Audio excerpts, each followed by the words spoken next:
Muito bom dia, nação! Vamos para o vídeo de hoje aqui no nosso canal. Logo cedo nós já estamos aqui analisando e trazendo informações do Flamengo para vocês. Agora, o Flamengo virou a chave, empatou contra o Racing, agora vai jogar fora de casa contra o Atlético Paranaense e com certeza teremos mudanças na escalação. Já tivemos a volta do Arrascaeta, temos a saída do Gerson, que está lesionado por 30 dias, vai ficar fora do Mengão, e teve treino no Flamengo. O Jorge Sampaoli não deu folga para ninguém e o Flamengo voltou da Argentina e já começou a treinar de novo. Então nós vamos aqui analisar as notícias do Flamengo. Já chega, nação, deixando o seu like, explode o dedo no like.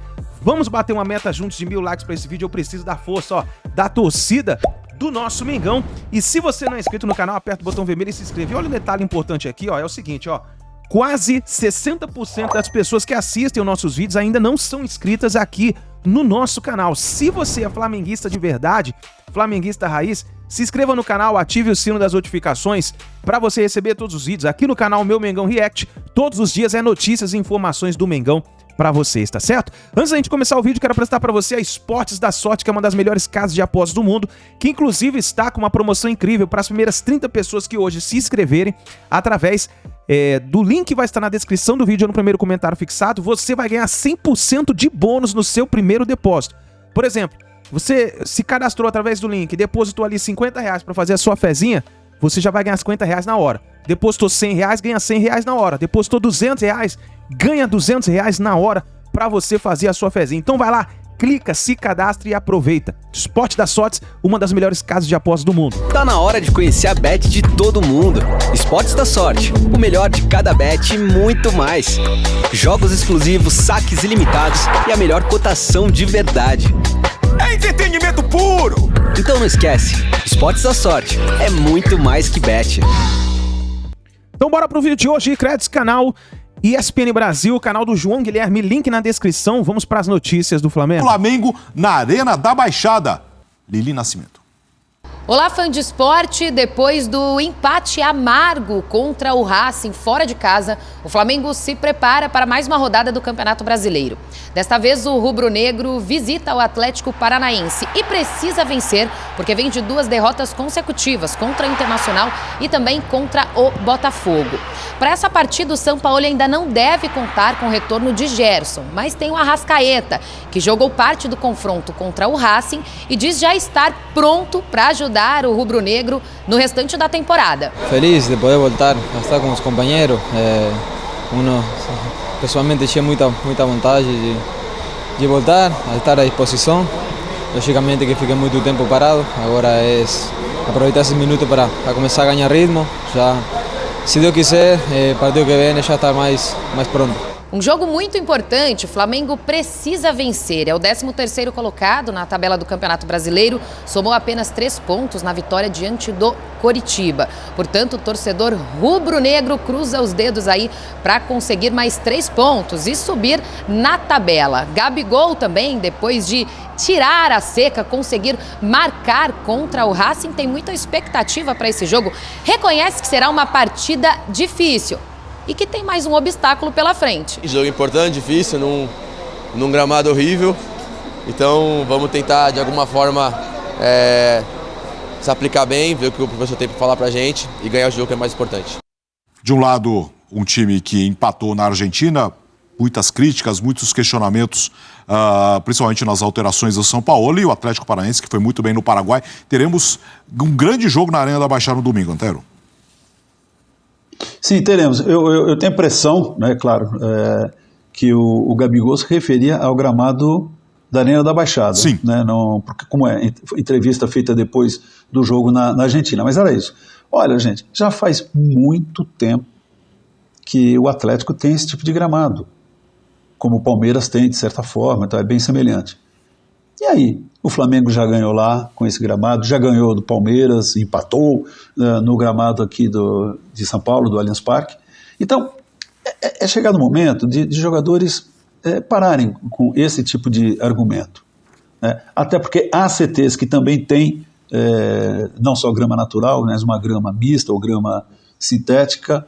Não é algo que começou hoje, aconteceu agora.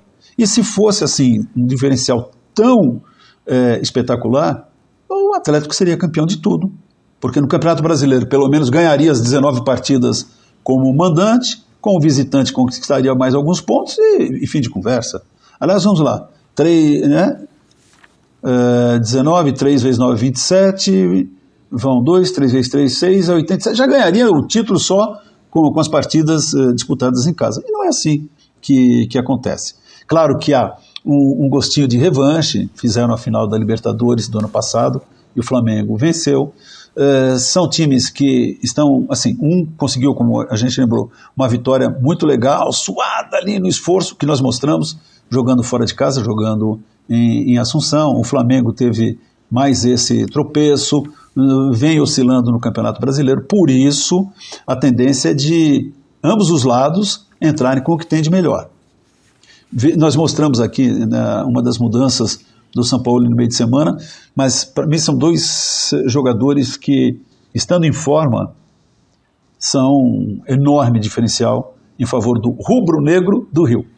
O Arrascaeta, dispensa comentários, e o Bruno Henrique também. Os dois eram parte daquele quarteto extraordinário de 4 anos atrás, completado por Gabigol e também pelo Everton Ribeiro. Então, esses dois estando bem, nossa, dão opções, apresentam-se como alternativas importantes para o Sampaoli.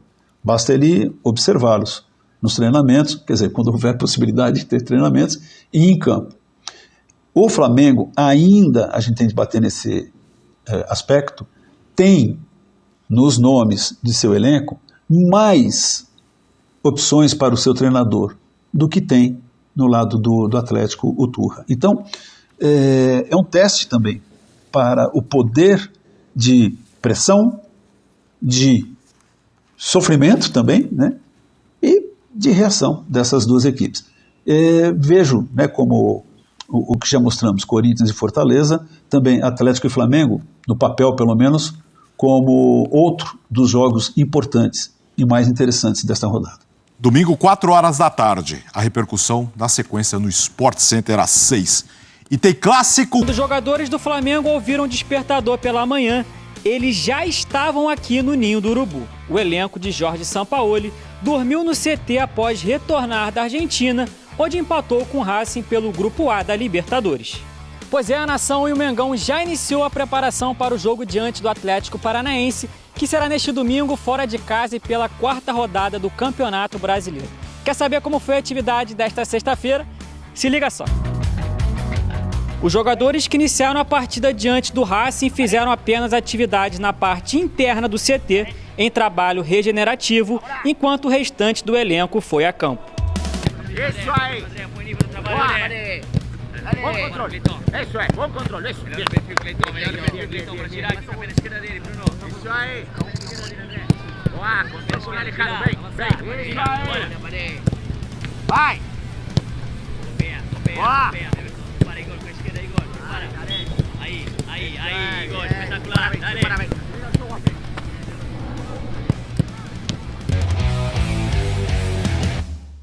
O Flamengo agora volta a treinar neste sábado, novamente na parte da manhã. Logo depois, parte para Curitiba e a Flá TV, é claro, vai trazer todos os bastidores para você dessa viagem. Se o São Paulo chega após a partida e diz que faltou intensidade dos jogadores, como é que ele vai ter intensidade colocando Bruno Henrique? Tudo bem, eu e Arrascaeta? Eu concordo. E tendo Matheus França, que tá voando na temporada, eu não concordo, absurda. por exemplo, o Bruno. Ele já está apresentando, ele já entrou em outros jogos, já se viu que vai demorar ainda, e para um jogo importante como esse, você vai colocar um garoto que está pedindo passagem. O Marinho não está acontecendo, e já tem tempo. Ele jogou bem o primeiro jogo com o Sampaoli e depois não jogou mais. Então, já não está na frente do Matheus, o Marinho. Não está nenhum Matheus. Agora, o Arrascaeta, eu acho ele um ponto fora da curva.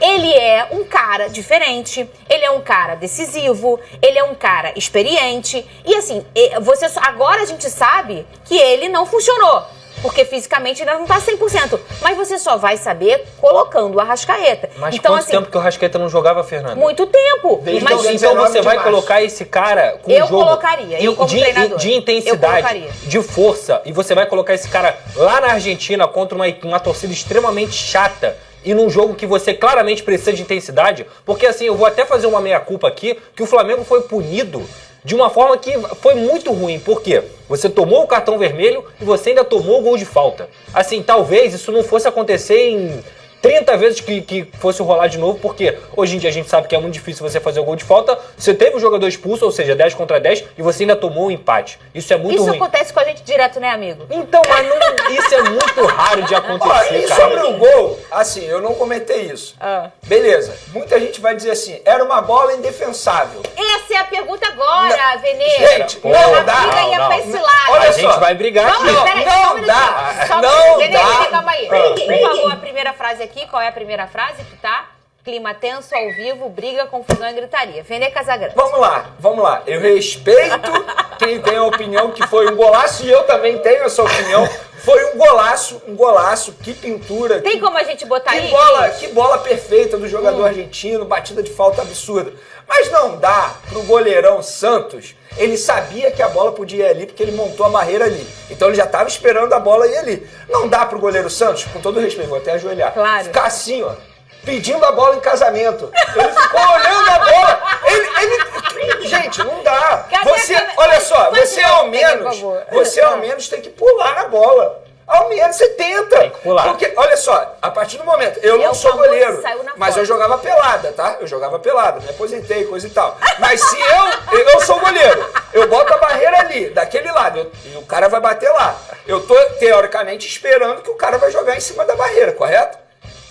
Ele ficou parado olhando. Pelo menos se joga, pula, gente. Não, isso aí ficar assim. Ele ia pular pra não chegar. Que isso, gente? Mas tem que pular. E eu tenho a teoria que ele ajoelhou antes mesmo do cara bater na bola. Ele tem que pular pra não chegar. Vamos olhar de novo. Agora que eu quero ouvir sua opinião. Ai, pelo menos você pulou, né? Aqui, eu pulei. Peguei. É isso. É isso. Não, vamos ver a imagem. Pra gente, tá, vamos lá. Pra quem, o nosso telespectador que não viu, ou que não lembra, ou que não reparou todos esses detalhes do Venê Casagrande, vamos ver novamente. Tem mais uma frase, muita polêmica, muita confusão. Pedrosa discorda com o Venê, Venê discorda, Fernanda discorda de tudo. Vou até beber uma Vamos lá. Diz a ele pra ele não falar com você. Não. E eu já tenho uma opinião Você sobre tá lá o ainda Santos. no jornal, tá, né? Aquela foto da capa do Jornal Dia? É isso. Que o goleiro sai na foto? É essa, cara. É Ele só ao pra menos sair tinha na que sair na foto. foto. É tipo a do Elton com o Pet? É isso. O Elton, pelo menos, triscou. Essa a gente tem certeza. Ninguém pegaria. Ninguém. O Elton pulou, tentou. Triscou na bola. Isso, pô. Agora o Santos... Você pode comentar, hashtag SBT Esportivo. Você que é goleiro, né? Tem gente que é... Thiago Franklin, hoje eu vou lá na resenha com o TF, estarei lá 4 horas da tarde ao vivo. TF é goleiro. Dizem que ele fala que é um goleirão, não sei se é verdade. Ele pularia ao menos na bola. Tem um gol também do Messi contra o Liverpool na Champions League que o Alisson pula. É assim, é uma bola absurda. Parecida até com essa, um pouco mais longe. Mas pelo menos o Alisson Só pra pula. encerrar o assunto goleiro. Chegou o momento do Matheus Cunha ganhar mais oportunidades pelo estilo de jogo do São Paulo. O rendimento do Flamengo na fase de grupos é péssimo, né? De 9 pontos. O Racing tá com 7 e o Flamengo tá com 4. Passam 2, né, gente? Passam 2, É possível que passem em segundo também. Não, é possível. É possível. Não dá pra cravar. Não dá pra cravar que no outro jogo, no Blense ganhou. Foi a sorte. Faltam 3 jogos, ainda. né? Isso. Todos os de volta. Isso aí. Alcas, Nublense e o Flamengo Racing. ganha do Alcas no 2 em Maracanã. casa e 1 fora. E aí o jogo decisivo vai ser contra o Racing. Contra o Racing. Olha, o Gabigol falou com a querida Isabelle Costa, uma grande jornalista, tá sempre em cima do laço do Flamengo, do Super Esportes, ela tá trabalhando por lá. O Gabigol disse que não tem superstição para superar o momento difícil e deu ainda uma declaração inusitada sobre o quê? O seu peso. Cadê o Gabigol? Desde também do cabelo, dessas coisas. O pessoal dá uma viajada brava. Não tenho superstição nenhuma, já ganhei de cabelo loiro, de cabelo rosa, de dread, de careca, ano passado de cabelo enrolado, loiro. Assim, não tenho superstição sobre minha forma física. Só recebo elogio em casa, que estou muito gostoso. Que isso? Então, assim, o pessoal dá uma viajada, sinceramente eu não vejo, mas quando chega alguma coisa assim, eu acho que eles passam um pouco do ponto. E eu acho que tem um pouquinho também de inveja. Eu não achei nenhum problema até a parte que ele fala, eu não vejo isso. Lá em casa me chamam até de gostoso. Ele quis brincar também, né? Ele quis brincar, beleza. Ele tá a Thaísa sempre muito bem, ele ficou à vontade pra falar com ela ali, enfim. E ele já é um cara midiático, a gente sempre fala isso aqui, ele é um cara que fala mesmo. E eu vou dizer, eu gosto de jogador assim, que não fica respondendo sempre as mesmas coisas, ele bota a cara lá e fala. Eu gosto disso, sabe? E pra gente, menino, isso é maravilhoso. Só que ele tá descolado da realidade. Isso dá um assunto pra gente, vocês não acham? Mas a questão não é estética. É isso, ninguém tá falando que o Gabigol está acima do peso, que ele tá gordo. A questão não é estética, a questão é rendimento físico dentro de campo. Repito, velocidade, potência, ele não tem mais isso. Essas valências que ele tinha anteriormente, em 2019, 2020 e até mesmo em 2021, de 2022 para cá, ele não tem mais. Eu acho que ele deveria fazer uma autoanálise, parar e pensar, realmente, fisicamente eu não estou rendendo tanto assim. Não sei se ele de fato acha isso, de repente ele só quis sair pela tangente. Mas, se ele acha isso, para mim é um problema, porque, repito, não é estética. Esteticamente falando, você está muito bem, Gabigol. Fernando, isso é uma coisa comum até dos grandes jogadores, tá? Eu lembro, por exemplo, o Ronaldinho Gaúcho em 2010, ele queria ir para a Copa do Mundo. Ele queria jogar a última Copa do Mundo dele. Ele estava voando, inclusive, com a camisa do Milan. Esteticamente, ele estava muito bem também. Ele era um cara que estava magro, estava jogando bem. Mas ele estava longe de ser o Ronaldinho daquele Barcelona que há 3 anos ele era. O Gabigol, infelizmente, hoje ele está longe de ser o jogador que era em 2019, que era em 2020. E eu falo isso, por exemplo, do Neymar também, que conviveu com algumas lesões. O Neymar hoje não é mais um cara de explosão, porque ele mudou a característica dele. E o físico, nem sempre esteticamente, ele transparece o que a gente vê em campo. A verdade é que o Gabigol, por mais que ele tenha feito gol ontem, um belíssimo gol inclusive, se tornou o super artilheiro do brasileiro na Libertadores, 30 gols, se eu não me engano, não foi? Meus parabéns, Gabigol. Isso aí é um feito espetacular. Talvez ninguém nunca alcance novamente isso aí que você fez. Mas é o seguinte, há mais de 10 jogos, o Gabigol vem rendendo muito abaixo do esperado. Isso é muito claro, isso é muito cristalino. Então, assim, eu entendo o jeito que ele tá respondendo as críticas também. Gosto desse jeito, que é muito melhor você responder assim também, do que você responder de forma grossa, escrota, não sei o quê. Ele brincou. Ele nem foi marrento como às vezes ele é. Ele brincou naturalmente, mas assim, é uma autoanálise com ele mesmo. Ele pode mais. E isso não tem acontecido. Não, e tem um detalhe, né? O corpo é o instrumento de trabalho do Gabigol, né? Como todo atleta. E o que ele precisa do corpo dele não é estético. Né? O esporte dele não é um bodybuilding, ele é um atleta de alta performance no futebol. E o que tem se visto ultimamente, fisicamente, que a entrega dele, fisicamente, ele entrega, ele quer, ele tem vontade. E isso aqui ninguém nega. Sim. Mas o quanto o corpo dele como máquina responde, não tá como já vimos. Né? E esse é o assunto, não é se ele tá bonito, se tá feio, se tá isso, se tá aquilo, se pode postar foto trincando o abdômen no Instagram. Esse não é o assunto, até porque não é isso que o rubro-negro quer dele, né? O rubro-negro quer ver em campo. Ele não é modelo, ele é jogador de futebol. Mauro César, o que fica de ensinamento pro Flamengo depois desse jogo? Flamengo que perdeu uma grande oportunidade lá na Argentina, Mauro. Boa tarde. Boa tarde, Pedro, companheiros. Assim, de fato, era uma oportunidade de vencer numa situação... O Flamengo nunca venceu o Racing, né? São 5 jogos, 4 empates e uma vitória do time argentino. São poucos jogos, mas nunca conseguiu derrotar esse adversário. Mas pelo contexto, o Racing desfalcadíssimo, ainda perdeu o Rojas no dia do jogo, também lesionado. Jogadores suspensos, 5 jogos recentes pelo Campeonato Argentino, 4 derrotas e um empate. Ou seja, o time vem mal, né? Ainda ficou com um homem a mais no primeiro tempo, então se ofereceu-lhe uma possibilidade de uma vitória. Uma chance maior de uma vitória. Mas acho que o time é um time ainda muito acomodado. Eu não falo do técnico. A única coisa que você não pode falar do São Paulo é que ele é acomodado. O cara fica quicando na beira do campo feito um louco, acomodado, preguiçoso. Ele não é. Eu não acredito que ele chegue para o jogador e fale, troquem passes de forma estéril, indefinidamente, e não façam gol. Não deve ser essa a instrução. Não é para isso que ele treina o time. Isso me parece óbvio, né? Mas os jogadores, eles se acomodaram no segundo tempo, especialmente, né? Foram 45 minutos com um homem a mais, uma vantagem do placar adquirida no primeiro tempo ainda. E o time não martelou, não buscou, ele ter usado muita palavra contundência, não houve essa contundência para fazer um 2-0 meio que liquidar o jogo ali. E aí aconteceu a expulsão, muita gente acha que ele deveria ter tirado o Wesley porque já estava com amarelo.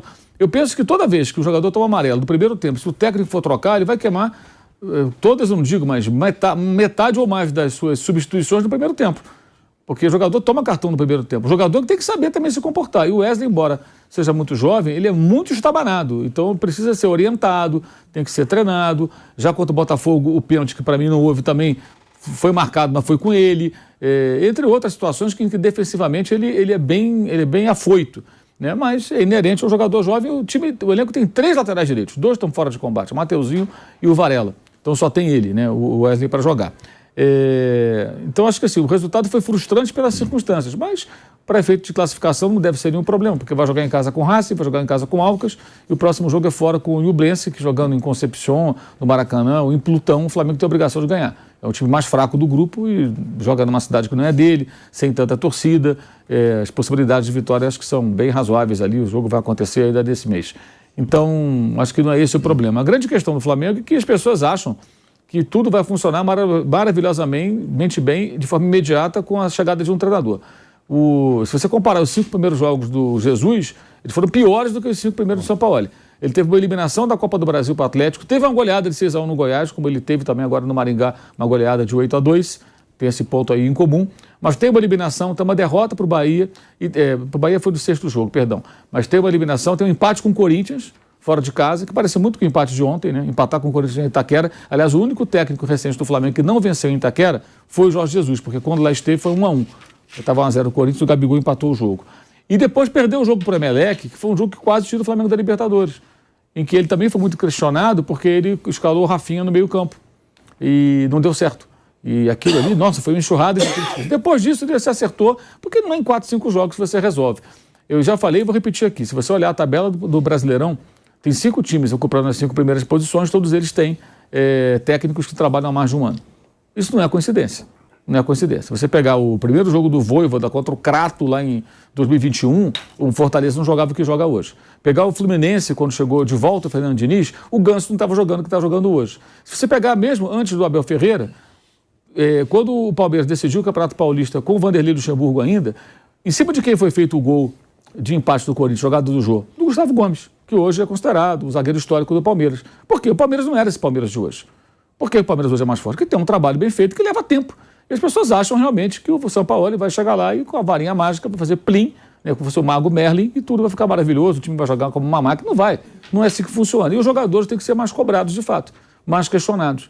Ele pode ser questionado também pelas escolhas, acho que isso é normal, críticas pontuais, as escolhas do técnico, a estratégia, substituições, acho que cabe tudo isso. Mas o entendimento de que não vai funcionar um time de uma hora para outra, acho que tem que existir. Achar que a simples troca vai fazer tudo. O Flamengo fica nesse recomeço eterno, né? E isso por culpa da diretoria, que permite isso, e não dá sustentação a treinador nenhum. Parte significativa da torcida, especialmente a rede social, que é a Flamimimi, que acha que nunca está nada bom, e parte da imprensa também, que acha que só porque os jogadores são bons jogadores, são ótimos jogadores, o elenco é caro, que só isso basta. Se isso bastasse, o PSG era campeão do mundo. Campeão europeu, campeão de tudo. Não basta. A montagem de uma equipe não passa só pelos nomes e até pela qualidade dos profissionais da comissão técnica. Depende de trabalho, de tempo, de um mínimo de paciência, o que realmente parece que não existe. É muito repetitivo ter que falar isso, mas a gente falava com o Paulo Souza, com o Vitor Pereira, com o Dorival, com qualquer um. E aí tem a memória fraca das pessoas. Não, com o Dorival o time jogava bem. O time não jogava bem com o Dorival há muito tempo. O último grande jogo foi em setembro na Argentina contra o Vélez. Setembro, estamos em maio. Ou seja, estamos mais próximos de setembro de novo do que de setembro do ano passado, que é porque faz um ano. Foi o último grande jogo, e foi por acaso também na Argentina. Depois disso, o Flamengo não fez grandes jogos, alguns razoáveis, bons, outros péssimos, e ainda assim foi campeão da Libertadores e da Copa do Brasil. Mas de lá para cá já vinha num declínio. E aí tenta um recomeço com um técnico, aí manda embora. Agora um outro técnico, aí em 5 jogos tem que ser uma maravilha. É impossível, isso não vai acontecer. E, como bem me lembrou o Piperno, o Renato Gaúcho teve um início fulminante. Por quê? Porque não foi um recomeço de trabalho. O Renato pegou um time que tinha conteúdo dos técnicos anteriores. Fez alguns pequenos ajustes, o time passou a ser um pouco mais objetivo, a definir as jogadas mais rapidamente, mas o que houve com o Renato é que os jogadores que desfalcavam o Flamengo eram muitos. Na reta final do trabalho do Rogério Ceni, eles voltam justamente quando o Renato assume. O Arrascaeta, por exemplo, ele volta no último jogo do Rogério, entra no segundo tempo contra o Atlético em Belo Horizonte, o Flamengo perde esse jogo e ele perde um gol feito, o Arrascaeta, que era o gol de empate, foi 2-1. E ali aquela derrota tirou a demissão do Rogério Ceni. Ou seja, ele já tinha voltado, jogou ali, depois começou a jogar, aí voltou Gabigol, Everton Ribeiro, os caras estavam na seleção, jogador machucado voltou, aí de repente o Renato tinha o elenco todo à disposição, praticamente todo ele, que não estava à disposição do seu antecessor. E o time tinha as memórias de coisas boas com o Ceni, com o Jesus e com o Domenech também, especialmente com o Domenech do ponto de vista ofensivo, né? O time criava muito, embora tomasse muitos gols. Galera, é o seguinte, semana está terminando, a Libertadores da América fica aí pelo meio do caminho, só vai voltar agora no final de maio, na última semana de maio, concluída a ida, né, da fase de grupos, 3 rodadas, o Flamengo no grupo A, olha, tem ainda a possibilidade muito grande, né, de conseguir a classificação, eu até acredito que vai conseguir, mas o Flamengo é o segundo colocado neste momento do grupo A, tem 4 pontos, o líder é o time do Racing, da Argentina. O Flamengo jogará fora na próxima rodada contra o Ñublense no Chile e depois fará os 2 jogos finais no Maracanã, contra Racing e Aucas. A torcida rubro-negra espera que o time se encontre e apresente um nível de futebol melhor, coisa que ainda não aconteceu após a saída do Vitor Pereira e a chegada do Sampaoli. Mas o Mengão deve se classificar na Conmebol Libertadores. A rodada também aponta um interessantíssimo encontro rubro-negro entre Atlético Paranaense e Flamengo, domingo, 4 da tarde, na Arena da Baixada. Sempre é um jogo complicado para o rubro-negro carioca, né, que tem até vencido lá recentemente, mas no retrospecto geral é muito negativo para o Flamengo. E vai pegar o Atlético Paranaense, que vem aí de uma sequência muito boa na Libertadores da América, o time dirigido pelo Paulo Turra, com o Vitor Roque no ataque, vem muito bem. E a equipe do Jorge Sampaoli ainda não engrenou. Fica cada vez mais claro que o problema do Flamengo não é treinador, hein? E sim os jogadores. Tem muita gente ali que faz tempo que não consegue emplacar. Mas o Flamengo tem um elenco com muito potencial e a expectativa da nação rubro-negra é que a equipe possa engrenar e fazer aí uma boa sequência de temporada. Ainda tem muita coisa pela frente e os principais títulos ainda serão disputados, como Libertadores, Brasileirão e Copa do Brasil. No final de semana. Então tá aí, nação, essas foram as últimas informações do Mengão. O Flamengo treina hoje, aqui logo cedo, no Ninho do Urubu, e se prepara para viajar para Curitiba para enfrentar o Atlético Paranaense. E aí nós vamos ficar de olho, porque com certeza teremos mudanças na escalação para essa partida. O Flamengo precisa reagir no Campeonato Brasileiro também, porque são 3 jogos com apenas 3 pontos que o Flamengo conquistou. O Flamengo precisa de uma vitória, uma boa vitória, jogando fora de casa já para sair animado aí de Curitiba, né, e voltar bem e continuar a sua temporada se levantando. O técnico Sampaoli fez 15 dias apenas no Flamengo. Temos que dar tempo pro técnico. Ele, como chegou recém, tá conhecendo os jogadores, precisa precisa fazer o Flamengo voltar a jogar como jogava antes. Vamos ver o que vai acontecer. Eu gostaria que você participasse do canal, escrevendo nos comentários o seu palpite para essa partida entre Atlético Paranaense e Flamengo. A gente se vê no próximo vídeo.